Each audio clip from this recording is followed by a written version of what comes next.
Fala pessoal aí do canal Diálogo por Cristo. Nós estamos tendo hoje um convidado muito especial. E antes de eu até começar a conversar com ele, com Marcos Habib, conhecido como Marcos, eu peço para você dar aí o seu like, sua curtida, se inscrever no nosso canal. Está sendo importante isso para a gente conseguir ferramentas aí do YouTube para melhorar cada vez mais a nossa transmissão. Mas eu já quero começar logo a falar com o Marcos, porque eu já tive uma prévia com ele, e nós descobrimos muitas coisas em comum na nossa vida. Conhecemos alguns pastores em comum, tivemos alguma caminhada em comum com relação à Igreja Batista, a organização chamada Embaixadores do Rei, e coisa que a gente vai ter muito a conversar aí até fora daqui. Então, eu estou muito feliz, porque o Marcos é um cara que vai dar uma visão bem bacana para a gente, de um cristão, né, que hoje é professor em seminário, né, Marcos? Aí você explica melhor para o pessoal, que tem uma caminhada política de combate e de luta a favor das pessoas mais necessitadas, tem realmente um engajamento social e político e cristão. E vai ser muito bacana o nosso papo. Marcos, fala um pouquinho de você aí para nossa galera. Então, primeiramente quero agradecer aqui ao Alberto e primeiramente a Liz, né? A Liz que fez a ponte, né? Para que a gente chegasse aqui. O Alberto que desde cedo se colocou na disposição para a gente conversar, tal. Então, eu sou Marcos Habib, eu moro em Teresópolis, na região serrana do Rio de Janeiro. Aqui eu sou professor de um seminário de teologia, milito politicamente num partido político, mas também estou em várias iniciativas cristãs e de diálogo interreligioso pelo bem comum, né? Eu sou da Comissão de Combate à Intolerância Religiosa aqui no Rio de Janeiro, creio que todos já conheçam, né? No Rio de Janeiro se faz a caminhada pela liberdade religiosa sempre em janeiro e no mês de setembro, né? Por ocasião do Dia Nacional de Combate à Intolerância Religiosa. Sou assessor de comunidade eclesial de base, né, as SEBs, e estou na frente de Evangélicos pelo Estado de Direito, né, criado pelo pastor Evaldo Ramos, que é nosso conhecido, né? Coincidentemente. Tem dialogado muito com esses setores e estou aí, estou lutando pela justiça. Jesus vai dizer que bem-aventurados são os que lutam por justiça e aqui estou. Legal, Marcos. E, Marcos, você é a pessoa bem bacana para a gente estar conversando hoje, porque você milita na questão da intolerância religiosa, né? E a gente, no nosso canal, nós fizemos entrevistas com pessoas de outras religiões, inclusive de religiões de matriz não cristãs, como os messiânicos, né? Tivemos a última entrevista com um rapaz também do kardecismo. Então, de fato, a gente também está meio nessa luta, tá? E aí eu queria aproveitar e entrar na campanha da fraternidade, já direto com você, que está propondo o diálogo de fraternidade, de amor entre as pessoas, entre as religiões, né? E tem sido duramente criticada até dentro da Igreja Católica, né? Até mais dentro da Igreja Católica do que outras religiões.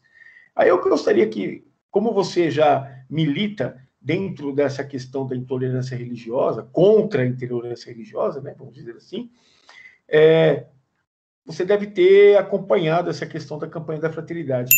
Dá uma visão de uma pessoa como você, que é um estudioso do assunto, é um militante sobre o assunto, sobre a campanha da fraternidade desse ano.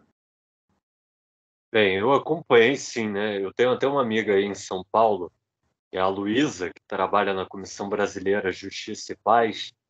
Ela até brinca comigo, né, que eu sou mais católico que muito católico por conta disso, né? Porque quando a CNBB foi para o Instagram, e eu tenho Instagram, depois eu deixo com as pessoas aqui, lançou os cartazes, os eventos alusivos à campanha da fraternidade, muitas pessoas foram contra, né? Muitas mesmo, né? E aí eu ia lá defender a CNBB dos ataques e assim sucessivamente.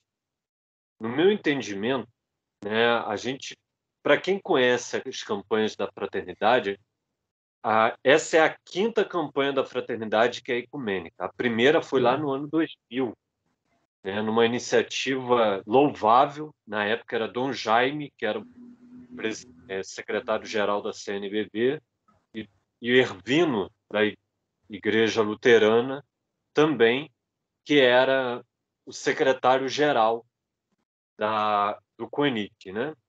Para a gente entender a campanha da Fraternidade Ecumênica, a gente tem que entender o movimento ecumênico, né? O movimento ecumênico nasce, primeiramente, num regime autoritário, quando 3 lideranças religiosas fazem uma missa macroecumênica em memória de uma pessoa que foi brutamente torturada no DOPS de São Paulo, Vladimir Herzog, né? Paulo White, Jamie White, Henry Sobel e Dom Paulo Evaristo Arnes. Então a gente tem que entender aí.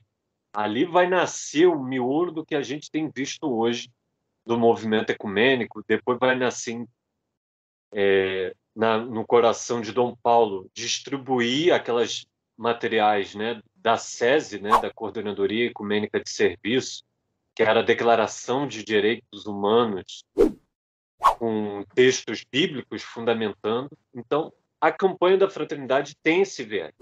Este ano, o tema foi lindo e é lindo, porque está tocando nas minorias, né? Quem está aí, que vai ver essa live e está acompanhando, pode ler lá. Jesus, em todo o seu ministério, ele tratou com minorias. Lá em Lucas 4, ele vai dizer assim: o Espírito do Senhor está sobre mim, porque ele me consagrou pela unção para evangelizar os pobres. Jesus tinha um compromisso com os pobres, com as minorias. E a campanha da Fraternidade toca nesse pé. No meu entendimento, quando essas igrejas se unem, do Conselho Nacional de Igrejas Cristãs e até igrejas que não são do Conselho Nacional de Igrejas Cristãs, né? Eu soube que até um terreiro de Umbanda estudou o texto base da campanha da Fraternidade, é louvável, né? A gente tem que rechaçar a intolerância, né? Hoje a gente tem visto setores fundamentalistas religiosos em todos os setores, tanto católicos, protestantes, em vários movimentos religiosos. Isso deve ser rechaçado. A gente deve louvar a iniciativa de diálogo, de promoção de unidade, porque estamos aqui provando isso, um católico com um protestante, né? O reino de Deus é feito assim, o reino de Deus é um reino de amigos, não é um reino de pessoas que não são amigos, né? Jesus morreu por amigo. Marco, bem, bem bacana. O reino de Deus realmente é o reino de amigos, né? E amigos que a gente vai fazendo, como eu estou agora fazendo com você, né? A gente tanta coisa em comum durante a vida e nos encontramos aí hoje para esse bate-papo, né? Eu creio que realmente o reino de Deus promove esses encontros para o bem da humanidade, né? E indo na trilha da campanha da fraternidade, Marcos, como você já bem colocou aí, que está olhando para as minorias, está olhando para os leprosos de hoje, né? Jesus abraçou os leprosos da época dele, né? Quem são os leprosos hoje, né? Os homoafetivos, os que têm uma vida com dificuldade social, com dificuldade em vários setores. E olhando para isso, eles nos dá, a campanha da fraternidade nos dá a trilha do ver, do julgar e do agir. Queria que você explanasse um pouco para a gente aí. Ver, agir, julgar e agir. Dentro desse mundo polarizado, né, que a gente está hoje, as pessoas estão realmente nos extremos e está realmente julgando muitas vezes, né? Outro dia eu ouvi uma moça falar que é pobre e não está comendo porque não se esforçou. É um julgamento, né? É negativo. E tem o julgamento também que a gente olha com a caridade, fala, não, essa pessoa precisa de uma oportunidade, precisa entrar de novo pela porta da frente na sociedade. Então, dentro do olhar, do julgar e do agir, o que você propõe para nós? Bem, para a gente entender essa questão do ver e julgar e agir, a primeira pessoa a fazer isso foi o apóstolo Paulo. Quem está aí com a Bíblia, lá em Atos dos Apóstolos, quando Paulo estava em Atenas, vai dizer lá em Atos dos Apóstolos, capítulo 17, que ele viu, ele se comoveu e agiu. Mas como? Ele viu como o povo lá era colocado diante de várias situações. E aquilo tocou ele de tal forma que ele foi para a sinagoga e começou a refutar aquela questão lá em Atenas. Então ele viu, se comoveu e agiu. O veio julgar e o agir nasce lá com o Papa João 23. Quem é católico aí vai lembrar muito bem disso. Foi assim que foi a tratativa do Concílio Ecumênico Vaticano II, dentro desse viés. Paulo VI depois vai acompanhar essa situação. Hoje, a gente tem esse viés. A sociedade hoje, a gente está vendo. Você falou sobre a questão dos homossexuais. Eu faço um desafio a qualquer pessoa me provar biblicamente que essas pessoas não herdarão o reino dos céus. Porque se está um trecho lá de Levítico, que diz que um homem não se deitará com outro homem como fosse mulher, foi feita a partir de uma natureza. E aí as pessoas são ruins porque elas só veem o que querem. Porque se a gente pegar esse mesmo texto, lá no começo, vai ver que Moisés estava se direcionando para um povo que estava se reunindo num local onde, se o outro homem se deitasse com outro homem, era idolatria. E o povo de Israel só tinha um único Deus verdadeiro, que era Yahvé. Então, para eles, um homem se deitar com outro homem era idolatria. Por isso, não poderia se deitar dois homens juntos. Não é nada de questões homossexuais. Aí entra a questão do julgar. A gente deve julgar as pessoas pela métrica do amor, não pela métrica do julgamento. Como Jesus trataria os homossexuais hoje? Como Jesus trataria os mais pobres hoje? O problema nosso é que a gente quer julgar pela nossa métrica. A métrica que a gente tem que julgar é sobre Jesus. Você falou muito a questão dos leprosos. Para o povo de Israel, o leproso tinha que ficar fora daquela cidade, que ele era leproso, ninguém poderia se tocar. Mas o que Jesus faz quando ele vai lá, está 10 leprosos, ele vai lá e cura? Ele fala, vai lá no sacerdote. Por quê? Porque ele está falando, entra na cidade, mostra que você está curado. Então, assim, Jesus faz o que a gente deve fazer, amor. E a medida que a gente deve olhar e julgar é a medida do amor. Exatamente como a gente aprende no Evangelho, né? Que foi exatamente assim que Deus nos julgou quando deu Jesus, né? Seu Filho, para morrer na cruz por nós. A cruz é a medida do amor, né? Ele esteve lá por todos nós. Então, se a gente for julgar pela métrica do legalismo, todos nós seremos condenados. Não tenha dúvida disso, né, o Marcos? Aí o agir fica com a igreja. E assim, como a gente vinha conversando aqui anteriormente, antes de começar, eu, embora não católico, eu louvo a iniciativa de várias vozes no meio católico que têm trabalhado para acabar a desigualdade social nesse país. Não só agora, mas sempre, inspirados em Medellín, Puebla e assim sucessivamente. Não precisa ser adepto da teologia da libertação, como eu sou. Não precisa. Está tudo nos evangelhos. Exatamente. É a teologia de Jesus, não é a teologia da libertação. Teve que se dar um nome para as pessoas entenderem a mensagem do Evangelho, que é exatamente essa, né? E como você tocou agora nesse assunto, eu queria que você explanasse um pouco sobre o conceito de pecado estrutural. A gente entende, né, que o pecado também está nas estruturas da sociedade, né? Nas desigualdades, na falta de oportunidades dos mais humildes. E você falou aí no começo, um trecho do Sermão do Monte de Jesus, né? E quando Jesus fala, vocês são o sal da terra, e eu acredito exatamente que quando Deus entregou a terra ao homem, ele quis dar essa mensagem. Sejam injustos um para com os outros, né? Trabalhem com justiça. O pecado estrutural é algo que só pode ser resolvido politicamente, Marcos? Ou você acha que o engajamento dos cristãos ainda está muito fraco com relação ao combate ao pecado estrutural? É, a gente, assim, política de esquerda e direita fica, né? O reino de Deus é maior que essas Maior que estruturas isso. de capitalismo e comunismo, né?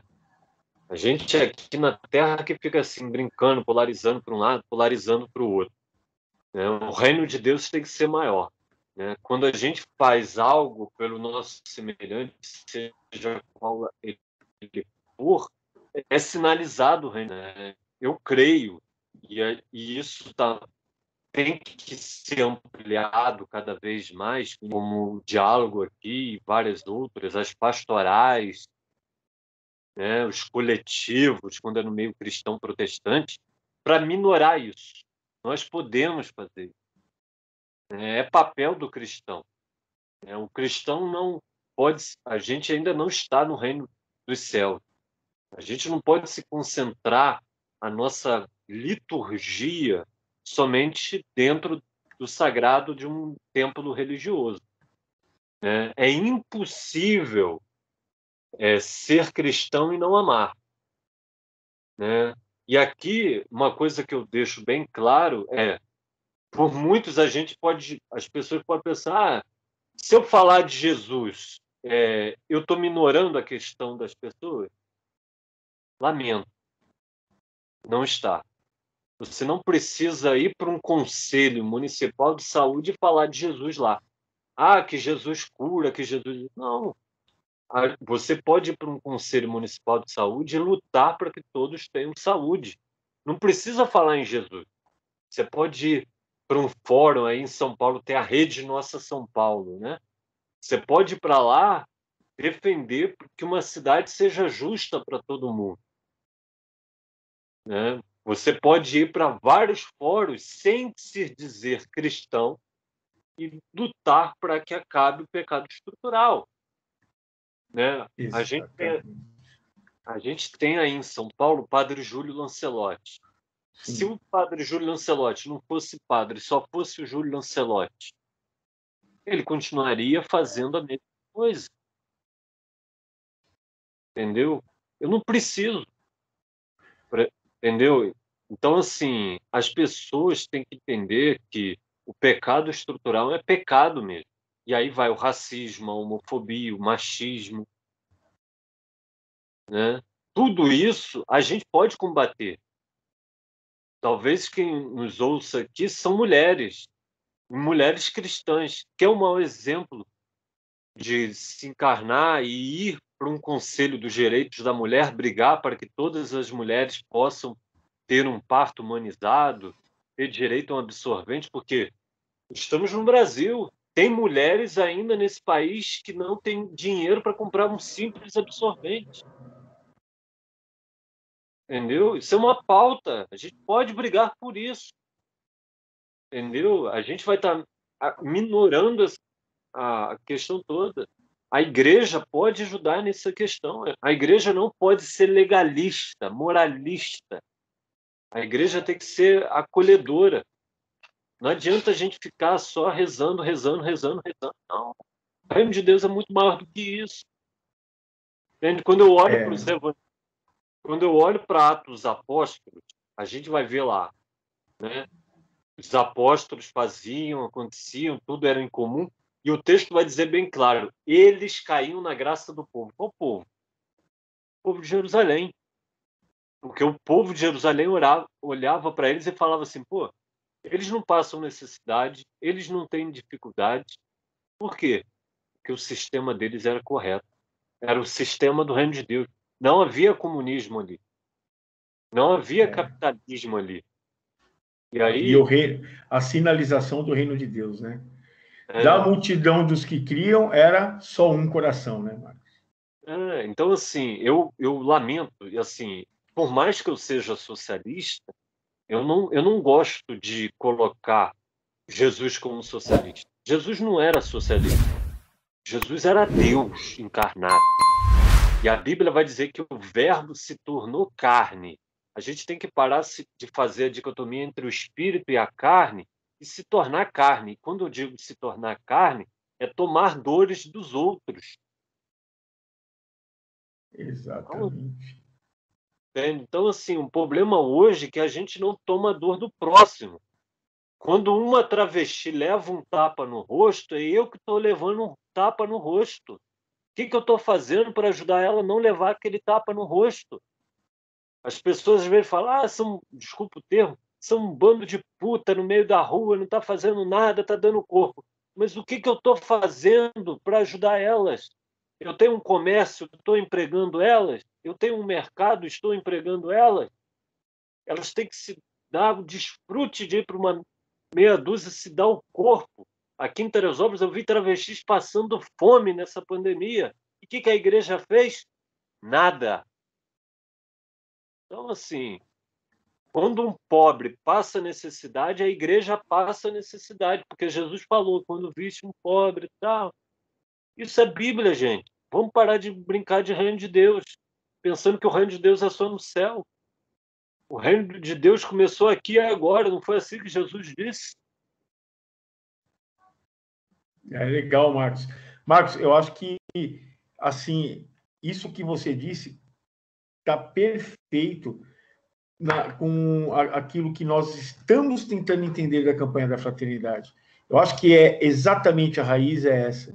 Talvez, com essa clareza que você colocou agora, sobre o cristão estar atuando contra o pecado estrutural, estar entendendo que isso é uma atitude cristã, que você lutar pelos direitos sociais dos outros, principalmente, né?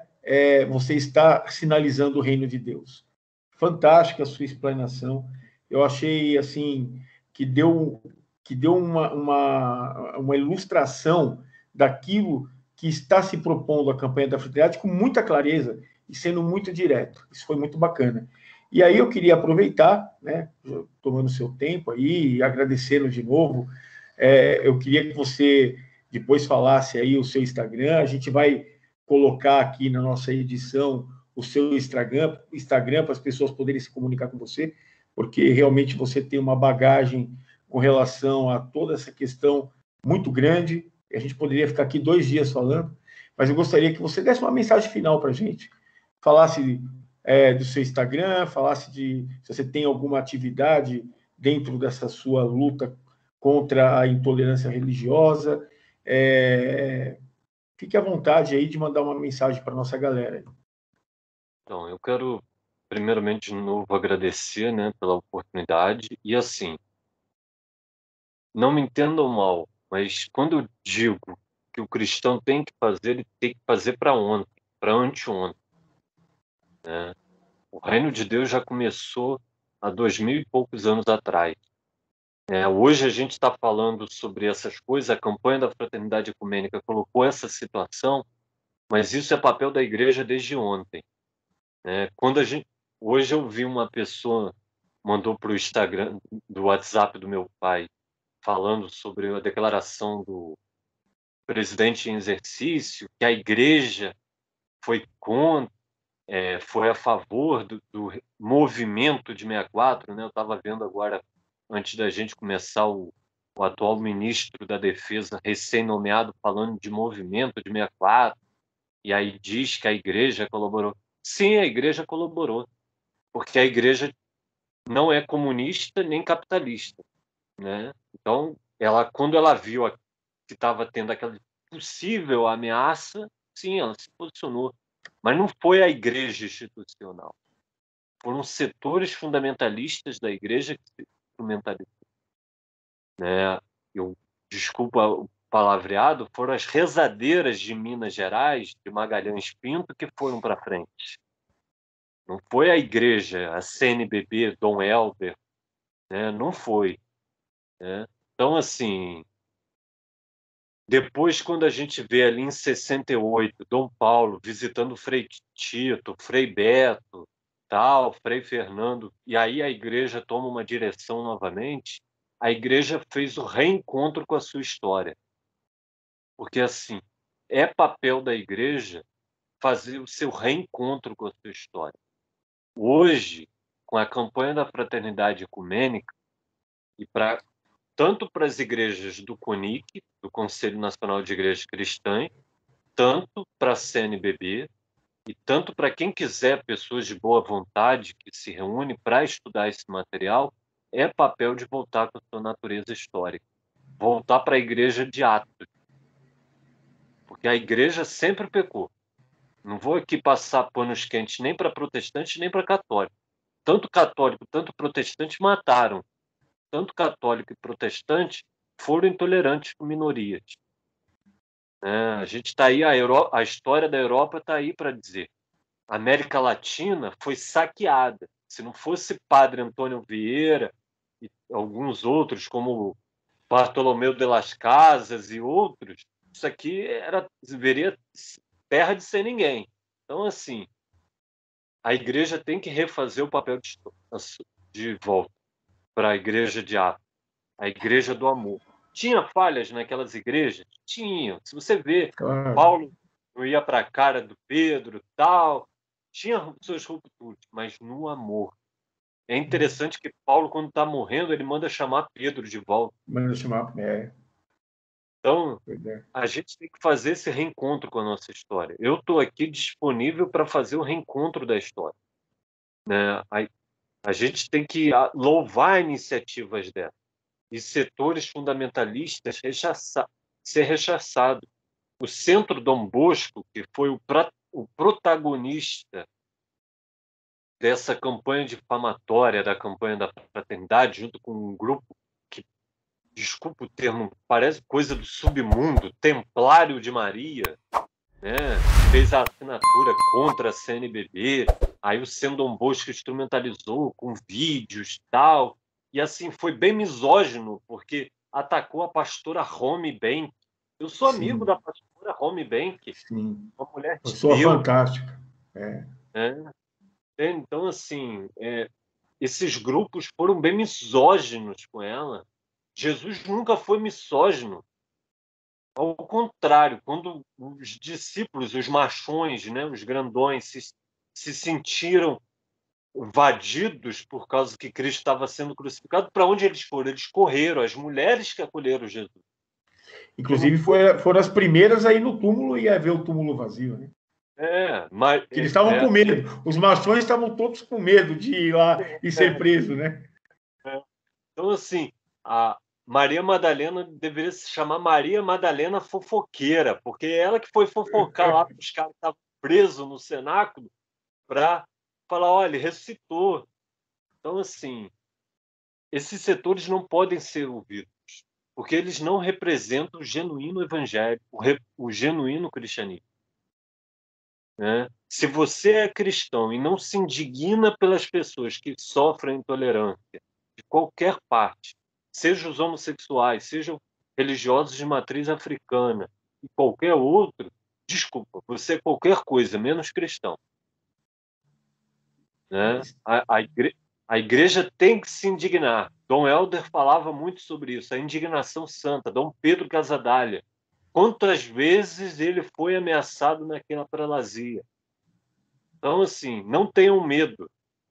Dom Adriano Hipólito, aqui na Diocese de Nova Iguaçu, no Rio de Janeiro, foi pintado de vermelho. O Fusca dele, na porta da CNBB, foi queimado. O que ele fez? Continuou. Então, assim, a igreja tem que fazer isso. A campanha da fraternidade mostra isso. Entendeu? Pô, Marcos, muito legal. Agradeço. Vou dizer para você que foi tremendamente enriquecedor. Eu tenho certeza que a galera vai gostar demais, que você vai ter feedbacks aí do pessoal. E, cara, vai ficar o convite aí para uma próxima programação nossa, que nós estamos querendo fazer, junto com os padres lá da nossa paróquia e tudo mais, porque você, de fato, é uma voz muito importante dentro desse tema. E aí, você esqueceu de falar seu Instagram para o pessoal. Nós vamos escrever. Marquinho Habib, acha lá. Marquinho Habib, só isso. Marquinho então, Habib 50, acha lá. Tá ok. Aí a gente vai colocar aqui, pessoal, fique muito à vontade. E, de novo, Max, eu estou muito feliz em ter te encontrado, né? Além da nossa caminhada em comum em algumas partes da nossa vida, é muito bom ouvir pessoas como você, que tem realmente um conhecimento profundo do que Jesus propôs para a gente no Evangelho, sobre o amor, sobre a caridade, sobre exatamente olhar para o mundo e perceber que a gente é sal da terra. E esse sal da terra está refletido em tudo isso que você acabou de nos dar na sua mensagem final. Muito obrigado. Assim, só uma questão. Você falou da nossa similaridade com o embaixador do rei. Assim, Sim, só para sim. uma questão. Os embaixadores do rei na Igreja Batista é uma organização de meninos de 9 a 17 Há anos. 16 anos, 17 anos, Então, assim, eu sempre fui embora conselheiro dessa organização, quando eu ainda era batista da convenção, eu embora achasse bacana o trabalho todo, os embaixadores do rei têm um defeito muito grave. Porque ser embaixador do rei é muito mais que recitar histórias de missionário. O maior missionário, Sim. o maior evangelista foi Jesus de Nazaré. Eu Sim. sempre critiquei que a gente estudava a história da denominação batista. A gente não estudava a história dos profetas. É que a organização tinha um viés, digamos assim, evangelizador no sentido de transformar as pessoas em batistas, né? E nós viemos de uma cultura no começo dos anos 80 que a grande missão do batista era converter católico. Por incrível que pareça, como se os católicos precisassem desse tipo de conversão, né? Todos nós precisamos. Mas eu agradeço muito, viu, Marcos? Eu também tenho essa mesma visão sua. Eu também fui conselheiro e nós estamos comungando da mesma visão e muito bacana.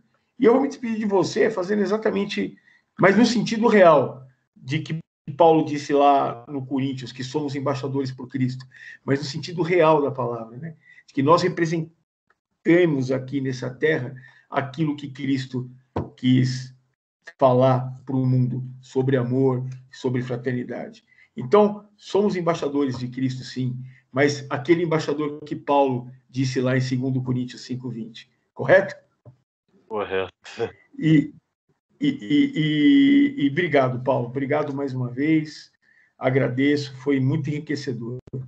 Um grande abraço para você. Pessoal, de novo, deixe seu like, se inscreva no canal e se inscreva lá. Também siga o Marcos no Instagram. A gente vai colocar, que eu tenho certeza que vai ter ótimos conteúdos lá. Eu mesmo já vou fazer isso.